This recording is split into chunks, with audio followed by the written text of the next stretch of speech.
Neverovatan moment, imamo dvojicu najuspešnijih tenisera u istoriji turnira večeras na terenu. Roy Emerson i Novak Đoković. Njegov prvi Grand Slam trofej kao otac, Novak Đoković.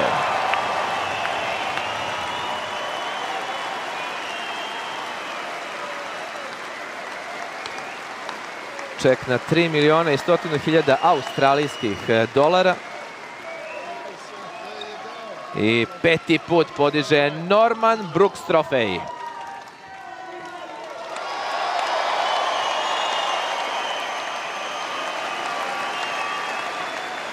Osma Grand Slam titula u karijeri. Dobro večer. Prvo, želim da uzvratim Endiju za čestitke.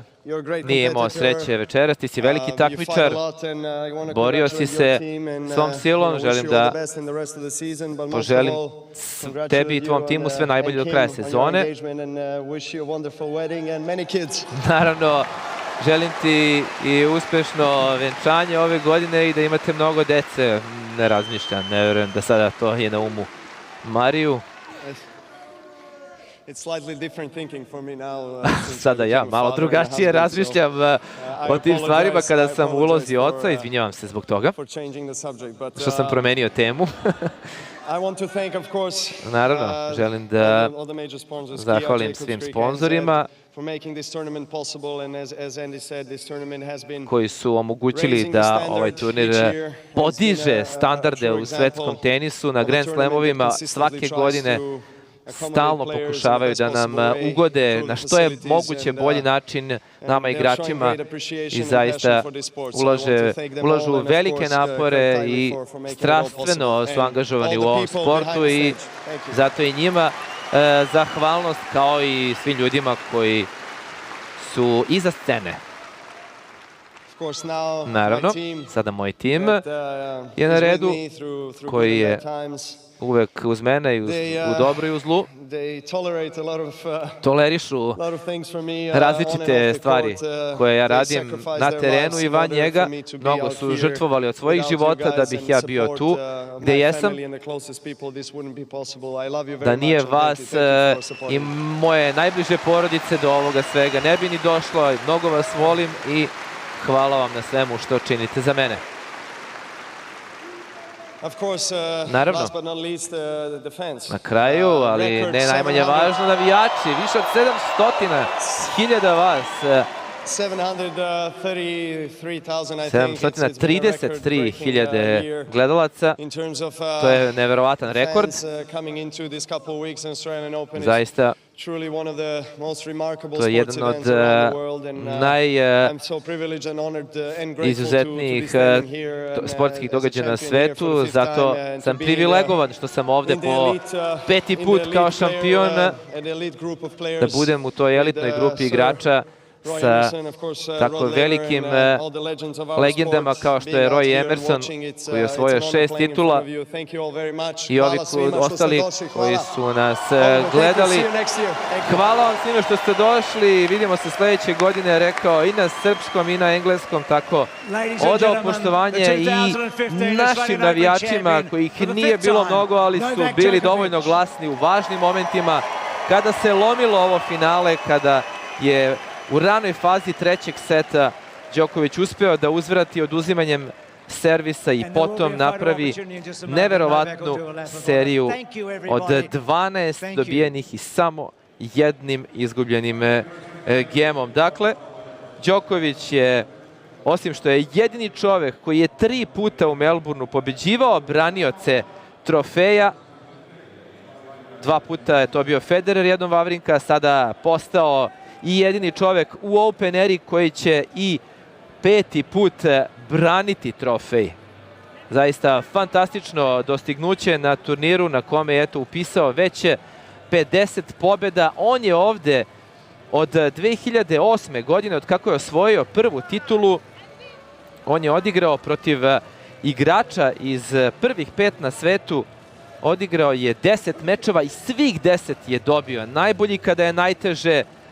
Ovo finale je bilo prilično neizvesno do sredine trećeg seta, onda je Đoković potpuno slomio Marijev otpor i sada uživa u novom ljubljenju Norman Brooks trofeja koji ga onako čvrsto sada stavlja na prvu poziciju sa prednošću od 3800 bodova u odnosu na Rodgera Federera.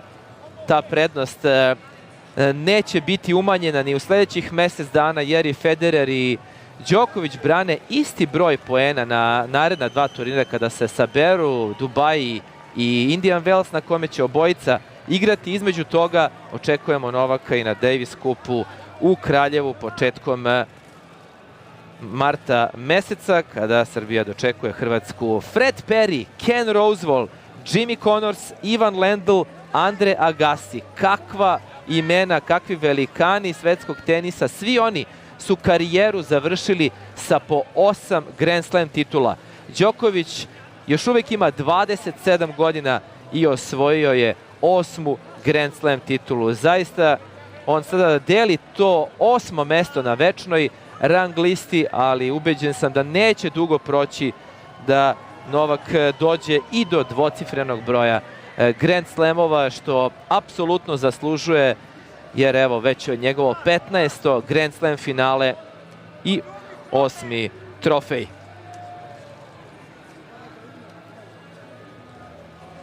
Hvala vam naravno, poštovani gledaoci, što ste bili uz RTS koji je uložio maksimalne napore i posle zaista velikih i teških pregovora omogućio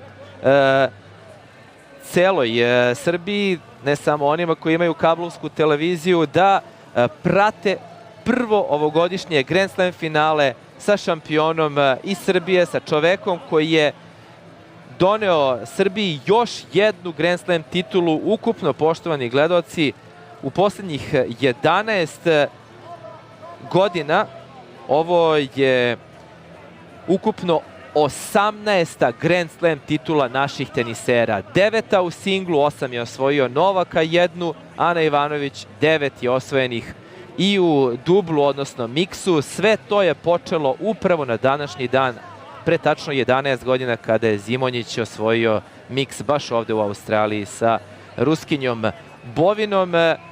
To je zaista neverovatna serija rezultata koja se i nastavlja zahvaljujući Novaku Đokoviću, a nadamo se da će i ostali naši igrači doprineti u 2015.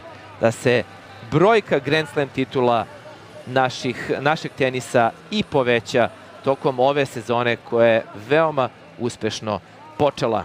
Naravno, od marta Davis Cup, pa turniri Masters 1000 serije koje će i ove i sledeće godine biti na programima RTS-a. Sledeći Novakov cilj, glavni za 2015. svakako je trofej na Roland Garrosu. Nadamo se da ćete i taj Novakov put moći da ispratite kao i prošle godine na javnom servisu Srbije. Prijetno!